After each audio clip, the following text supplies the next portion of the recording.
This is Defeating Adventism number 4. I know I said in the previous one that would probably be the last one on Defeating Adventism and the Gospel, but you know what? Oh wait, there is more.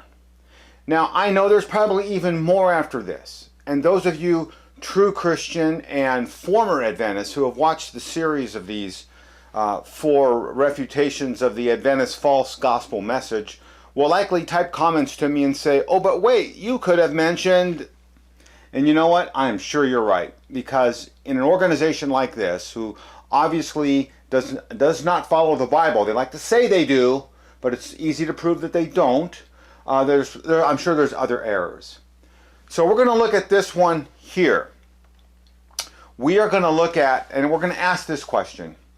Is the Seventh-day Adventist gospel a universal gospel? Look at the little chart that I have to the left of that text, and you see all kinds of charts for lots of different religions, be it Hinduism, Judaism, Islam, etc. Is the Adventist gospel message a gospel message, in other words, to those that are outside Adventism, to the world, to the believers in other gods, to the believers in no God? So let me cut to the chase again right here and then back it up. Here's cutting to the chase. There are limitations to this third angel's message which does not make the Adventist gospel message a universal gospel message. Let's look at some text. Let's look at this first text right here. And it says this, and I quote from the 27 Beliefs book. The quote is this: the beast in Revelation 13, 1 through 10 is the church-state union that dominated the Christian world for many centuries. Fine, many of you Adventists have probably heard that and went, okay, big deal. Yeah, so what? Wait a second. Church? This angel's gospel message is to the church? What about mosque? What about synagogue? What about Hindu temple? What about someone that doesn't even worship any god? So this angel is focused on a church.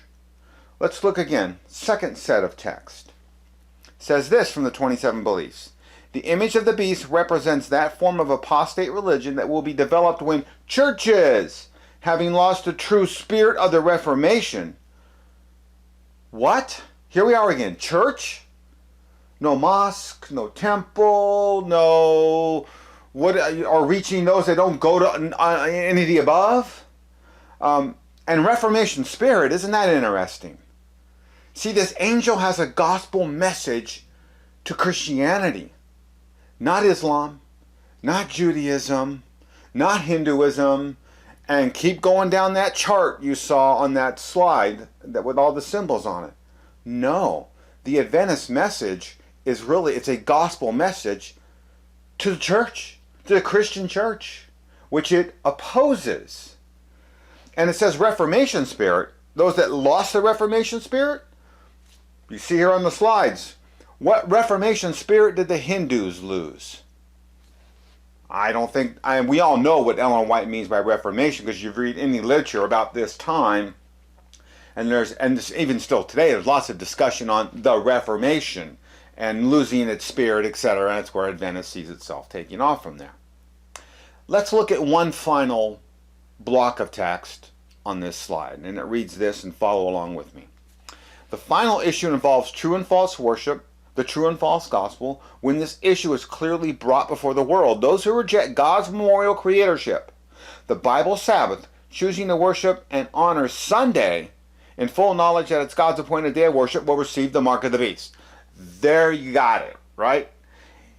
Those of us that go to church on Sunday and do that knowingly when Christ returns, we're going to get the mark of the beast. Well, okay, what if I'm a Muslim? I don't go to church on Sunday. I go to mosque on Friday. So according to the Adventist message, I shall not get the mark of the beast because it's about Sunday. I don't do anything on Sunday as a faithful Muslim who attends a mosque on Friday. Well, conversely now, what if I'm a faithful Jew? I'm a very Orthodox Jew. I keep the Sabbath. I may have lots of different beliefs, don't believe in Jesus, or lots of different beliefs than Adventists have, but you know what? That Orthodox Jew is not subject to the mark of the beast because they don't go to church on Sunday. They go to synagogue on Saturday. You see how this Adventist message is very targeted to the Western churches, to the exclusion of all Eastern religions and those religions that worship on Fridays and Saturdays and other days. And what about the whole body of people who don't worship anywhere at all? Oh no, it seems to me Ellen White has a little chip on her shoulder against the Christian church. And really that's the message of her third angel. It's a message to the Christian church. It is not a universal message. I want you to look at this slide here for me. Look at the very top of it. Romans 1:16. Apostle Paul says this. He says, "For I am not ashamed of the gospel, for it is the power of God for salvation to everyone who believes, to the Jew first and also to the Greek." The true gospel of Christianity is a gospel message which is universal. The true gospel message is not a message targeted against a specific group. Because you see what Adventists have done here. They've targeted their message truly against westernized Christianity and have ignored the rest of the world. If you haven't watched Defeating Adventism numbers 1, 2, or 3, I highly encourage you to do so, because this video here will make much more sense to you. And now this video here concludes, at least at this time, the painting of this picture that Adventism preaches and teaches and proclaims a false gospel.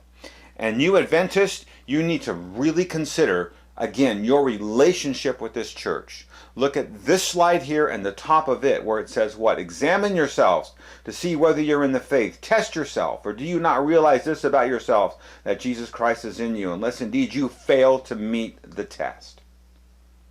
The Seventh-day Adventist Church fails the test. And you as a Christian, if you are having friends that are Adventists, they need to know this message. If you are an Adventist, you need to realize you are in a false church that's proclaiming a false gospel. And you can see the bottom of this slide what it says, that the Adventist church proclaims a false gospel and is cursed for doing so twice in Galatians 1. Actually in verses 8 and 9, which I don't have verse 9 cited here, but it's twice that they're cursed.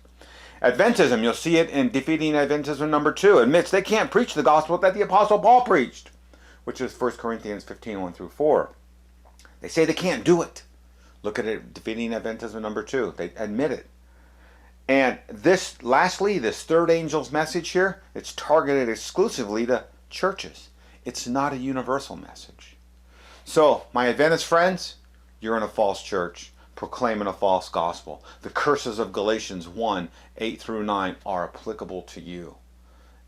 Take heed of what you saw on the previous slide, 2 Corinthians 13, 5. Examine yourself to see whether you're in the faith.